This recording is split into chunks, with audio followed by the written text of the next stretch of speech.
Ah, ben bonjour. Donc, les machines à coudre, il y a des machines à coudre qui sont mécaniques et des machines à coudre qui sont électroniques. Les électroniques, on ne fera pas un entretien qui est plus rigoureux que sur une mécanique. Quand j'entends vraiment mécanique, excuse-moi, c'est une machine que vraiment tous les boutons sont vraiment manuels, tandis que les électroniques, il y a vraiment des boutons, c'est électronique, puis il y a des senseurs à l'intérieur. Ça va, Catherine? Oh oui. Il y a des senseurs à l'intérieur où il ne faut pas qu'on mette de l'huile dessus, sinon ça peut être très dommageable pour les machines à coudre. Donc, premièrement, quand on vient faire un entretien de machine à coudre, il y en a qui sont faits différemment. Je vais vous montrer les deux modèles. Je vous conseille toujours d'avoir un petit panier pour mettre vos vis parce que c'est très important. Je m'excuse, mon tournevis est là. Merci. Donc, pour ce modèle-là, j'ai pré-dévissé mes vis. Sinon, ça aurait été beaucoup plus long. J'aurais dû les dévisser au complet. Voilà. On vient toujours enlever la plaque d'aiguille. Sous la plaque d'aiguille, on a nos griffes. Ça ici, c'est un modèle frontal. Donc, on vient enlever notre canette. Voyons. Puis, tout ça ici, ça sort en même temps. Ça, celle-là, on s'entend, c'est une machine qui est neuve, donc elle n'est vraiment pas sale du tout. Une question, est-ce que tu conseilles aux gens de prendre une photo avant d'enlever ça? Parce que toi, tu es habitué, mais eux, non. Ils peuvent, oui. Là, ils n'ont peut-être pas compris, parce que je ne suis pas dans ton micro. Là. OK. Ceux qui ont de la difficulté et qui ont peur de ne pas remettre le setup comme il faut, de prendre des photos d'abord. Mais de toute façon, je vais vous montrer comme il faut, comment le remettre par la suite. Comme ça, vous pourrez retourner voir la vidéo si jamais vous avez des problèmes. Fait que ça, c'est une région où il se ramasse vraiment beaucoup de charpie. Donc, moi, j'ai un compresseur. J'utilise un compresseur pour venir enlever tout le charpie qui se trouve à ce niveau-là. On a ici une bouteille d'air comprimé. Pour ceux qui n'ont pas de compresseur à la maison, ça, c'est vraiment de l'air comprimé qui sort de là. C'est vraiment pratique pour enlever tout ça. Ceux qui ont... Tu fais combien de fois à peu près avec ta bouteille? Ça dépend. Ça dépend. Honnêtement, je ne sais pas. Ça dépend. Il y en a qui aiment mettre beaucoup d'air, puis d'autres qui n'en mettent pas beaucoup. Puis ça dépend de la machine à coudre aussi. On a des petites brosses. On en a deux formats qu'on peut prendre pour aller dépoêler, comme on dit. L'huile à machine à coudre, qui est très importante. On a deux formats aussi. C'est important d'avoir de l'huile blanche, c'est jauni et plus bonne. Oui, effectivement. L'huile jaunie, c'est plus bon comme ça parce qu'il y en a qui sont venus à la boutique l'autre jour puis qui m'ont montré des tubes d'huile Signeur qui dataient des années 1900 fait plus. On les utilise pas, c'est pas conseillé. Du DK5. Moi, j'utilise du DK5, mais c'est sûr que moi, je fais des gros entretiens sur les machines à coudre.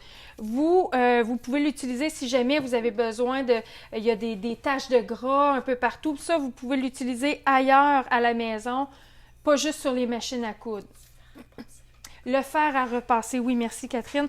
C'est excellent pour enlever ceux qui mettent le fer à repasser sur l'entoilage. Ça reste gommé puis ça décolle pas. Le DK5 est vraiment magique, magique, magique.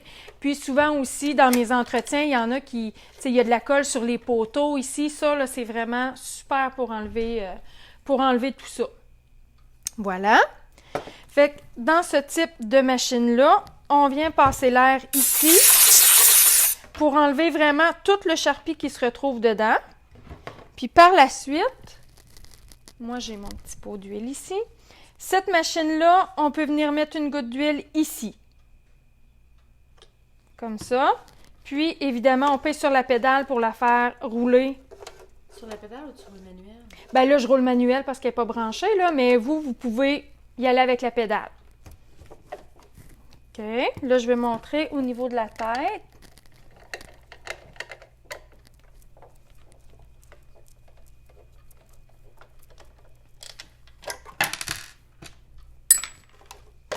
Celui-là, il s'enlève facilement.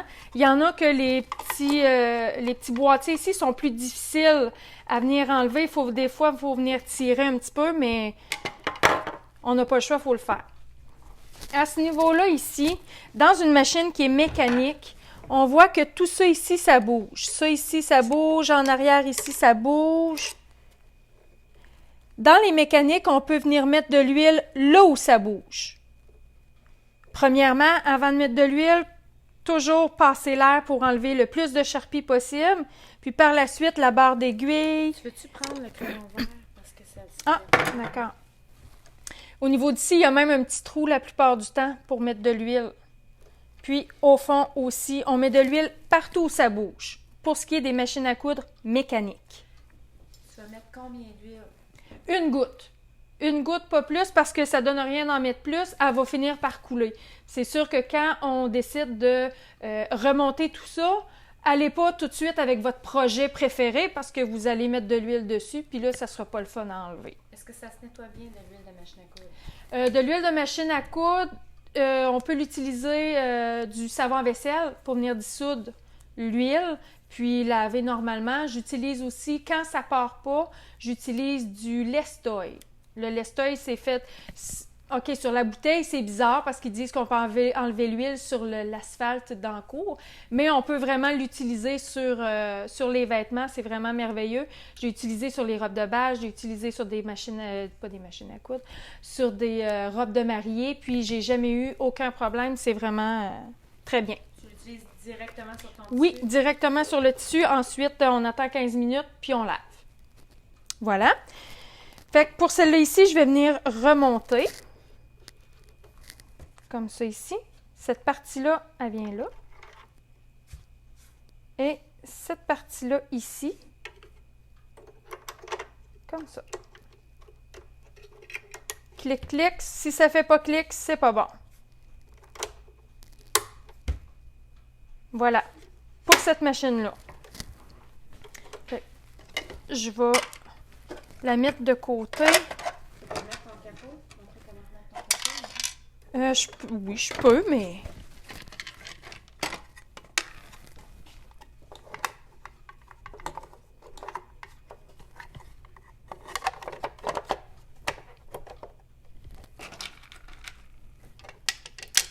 Oups. Tu vois, celle-là ici, contrairement à d'autres machines, il ne tient pas en place. Il faut vraiment visser pour qu'il tienne en place. Tandis qu'il y en a d'autres qui sont vraiment clippés. On le fait au combien de temps, s'il vous plaît? Ça dépend vraiment. C'est sûr que l'huile, faut... Je peux juste répéter la question parce que moi, ils m'entendent peut-être. OK. Au combien de temps on fait les entretiens sur les machines? On s'entend, c'est un entretien de base. Ça ne remplace pas le fait, parce que moi, quand je fais un entretien à la boutique, la machine, elle devient comme un petit poulet, là. Il n'y a plus rien dessus. Elle est ouverte au complet, fait qu'on peut venir jouer au niveau des engrenages ici et en dessous. Donc, c'est vraiment un entretien de base que vous faites. Puis je vous dirais, ça dépend de combien vous cousez avec, parce que enlever le charpie, il faudrait que ça soit fait quand même assez régulièrement. Je vous dirais peut-être tu sais, vous pouvez la nettoyer au mois. Tu sais, c'est nettoyer, ça va juste lui faire du bien. Parce que s'il y a du charpie qui se ramasse, ça peut faire des problèmes de tension, ça peut faire des problèmes d'entraînement des griffes. Donc, c'est pour optimiser vraiment votre machine. Fait que je vais passer... Oups, je suis pris. Je vais juste vous montrer rapidement pour ce qui est de l'électronique. J'ai cette électronique-là ici. Celle-là, c'est un capot qui s'ouvre. Fait que ça, c'est super. On va venir, comme toutes les autres machines, passer l'air ici. Mais celle-là ici, là, la seule chose que je vous dirais de faire, c'est de venir mettre une petite goutte d'huile sur la barre d'aiguille. Pas plus que ça, parce que comme je vous disais tantôt, il y a des senseurs à l'intérieur. Celle-là aussi, je vais enlever. Je ne mettrai pas ça dans la plaque d'aiguille, parce que là, c'est différent. Au niveau d'ici. On enlève la plaque d'aiguille. C'est bon de venir enlever le charpie qui se ramasse en arrière. Celle-là ici, regardez, il y a un petit point là. Ça, c'est un petit point, c'est une aiguille qui a cogné dessus. Fait que c'est sûr que ça peut arriver qu'il y a des petits points sur le bord. Ça, si ça agrippe dedans, là, il faudrait vraiment sabler ça un petit peu parce que le fil peut s'accrocher dedans. Avec quel papier sablé? Le plus fin possible. Là, ils ont peut-être... Un papier sablé le plus fin possible. Quand on vient enlever les petits coups. Ça ici, ça s'enlève. OK.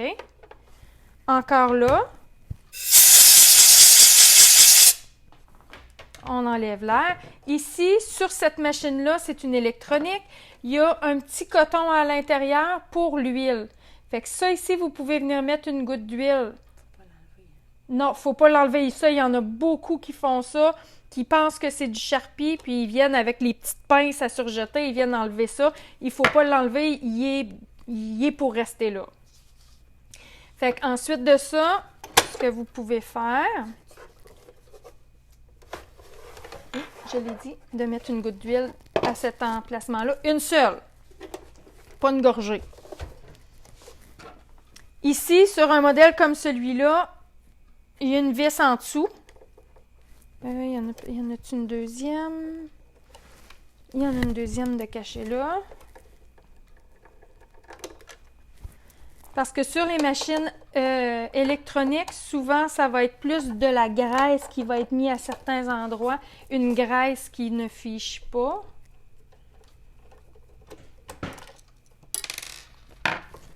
Ça ici, ça s'enlève. On a tout le mécanisme qu'il y a là. Fait que ça ici aussi, on vient l'enlever, on vient tourner. Regardez, il y en a un petit peu ici. Comme ça. Fait que ça, on peut dire que c'est un bon entretien de base sur une machine électronique. Quand je dis un bon entretien, encore là, c'est vraiment pour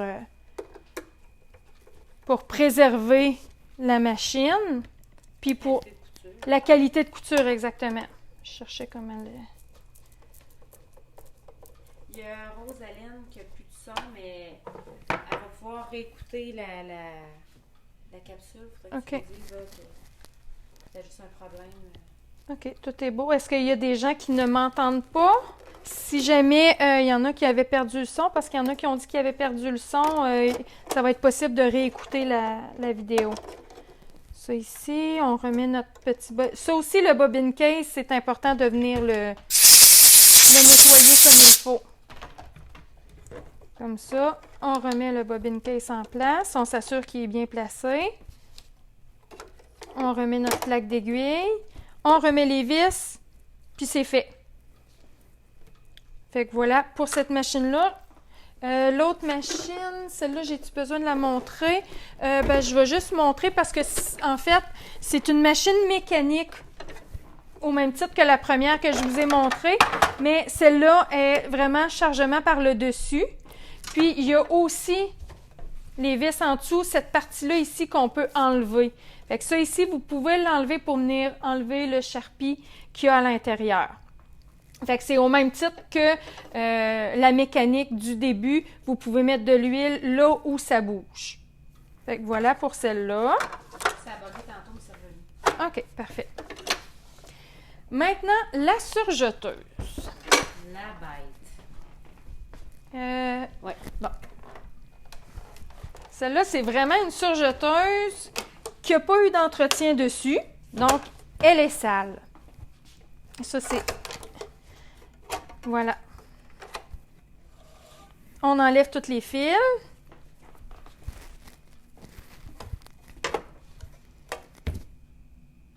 Eh ouais, elle est due. Donc, celle-là aussi, on enlève notre plaque d'aiguille. Parce que souvent, il va se ramasser beaucoup, beaucoup plus de cochonneries sur une surjeteuse que sur une machine à coudre. On peut enlever notre pied aussi.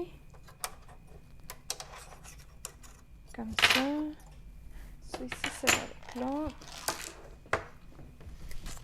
l'autre. Toutes les surjeteuses sont faites différemment, évidemment, là. Celle-là, j'ai-tu un autre vis? Elle est à l'intérieur, puis monte par en haut.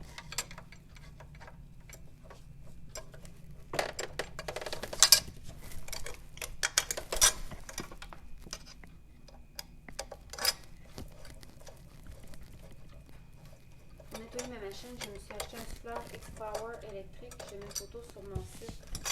Linda Langlais. C'est bon. Est-ce que tu le connais? Non, pas du tout. OK. Fait que voilà. Encore là, c'est un entretien de base que vous pouvez faire. Moi, encore là, quand je fais les entretiens, elle devient comme un petit poulet avec plus rien dessus. Donc, au niveau d'ici, c'est important de venir enlever le plus de charpie possible sur une surjeteuse, principalement parce que si on fait juste remettre de l'huile, remettre de l'huile, remettre de l'huile, ça va faire une pâte. Fait que c'est pas, on n'est pas plus gagnant de faire ça. Fait que là, celle-là, je vais juste me placer un petit peu plus bas parce qu'il y en a beaucoup. Je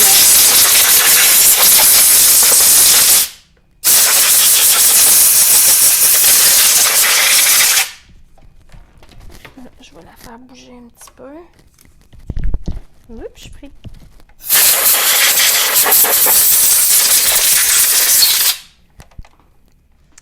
Fait que dans la surjeteuse... Je veux juste... Oui? Il y a quelqu'un qui dit on n'entend pas les questions de Catherine. C'est normal, j'ai pas de micro. Ah, et c'était quoi ta Juste question? de répéter tantôt quand j'ai parlé. C'est pour ça que c'est important que tu répètes la question. OK, d'accord. Mais là, je me rappelle plus de Ben, ta tu veux question. juste dire que c'est normal qu'ils m'entendent pas parce que je suis loin du micro. OK, c'est normal qu'on n'entende pas Catherine. Elle est très loin du micro.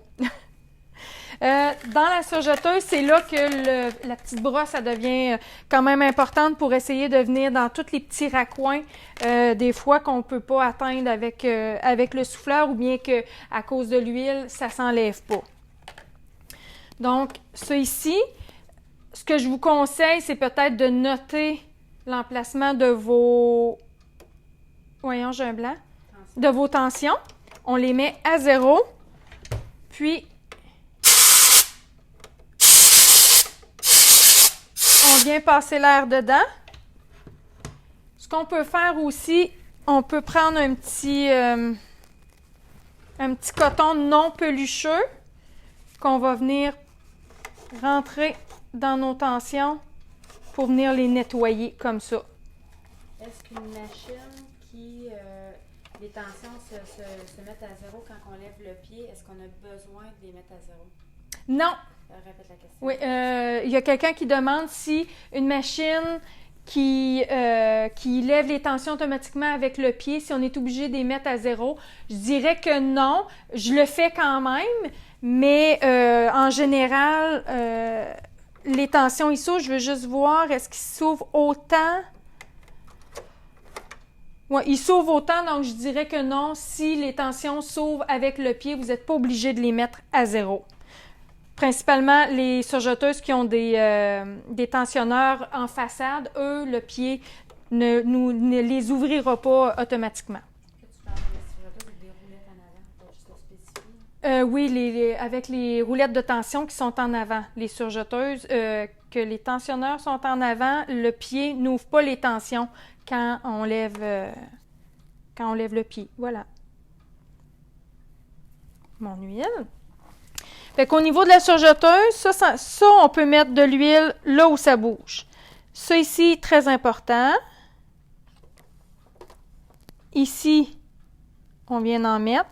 Dans votre manuel d'utilisation, il y a des endroits spécifiques où ils disent de mettre de l'huile. Comme ici, il y a 2 endroits là où ils disent de mettre de l'huile. Cet emplacement-là ici, c'est la barre d'aiguille. On peut en mettre ici, mais vous pouvez aussi ouvrir votre capot sur le côté.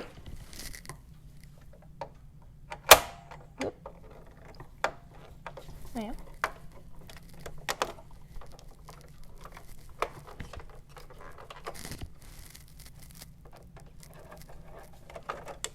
Comme ça. S'ils sont pas à l'aise de ne pas le faire, il ne faut pas rien dire. Oui. Ceux qui ne sont pas à l'aise de le faire, on le fait pas parce que c'est mieux de le faire par quelqu'un d'autre plutôt que de briser quelque chose ou de perdre des vis. Fait qu'au niveau d'ici, on voit que notre barre d'aiguille est ici. Ça, on peut mettre de l'huile à cet emplacement-là. Comme ça. Puis on vient bouger. Dans les manuels d'utilisation, l'emplacement ici, là où on ouvre le capot, ils ne disent pas de mettre de l'huile à ces emplacements-là. Peut-être qu'il y en a qui le disent, là. Mais ça ici, là, souvent, c'est un emplacement que au son, on va l'entendre. Tu sais, des fois, on est en train de coudre, mais on n'entend pas toujours le son de la machine qui devient plus grave, plus comme si ça râle un petit peu. Fait que souvent, cet emplacement-là est assez primordial. On en met ici. Ici. Là, comme là, ici, là, j'ai beaucoup de... Ça a fait comme une pâte un peu, là.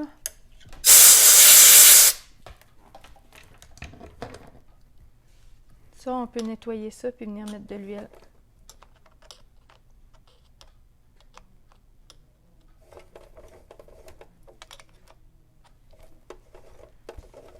Voilà. Puis, quand vous avez huilé votre surjeteuse, vous pouvez en profiter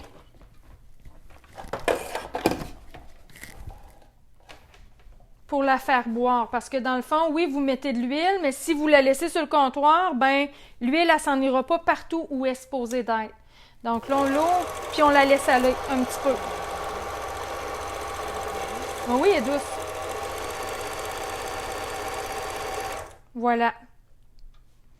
Puis ça, à force de le faire, si vous le faites régulièrement, vous allez entendre la différence d'une machine qui a soif, d'une machine qui est bien huilée. Donc voilà. Tu veux-tu juste dire que pour réécouter la vidéo, d'aller sur l'événement, elle va être là? Pour réécouter la vidéo sur l'événement, elle va être là si vous voulez la réécouter ultérieurement, mais il n'y aura pas de problème. Voilà. Merci beaucoup.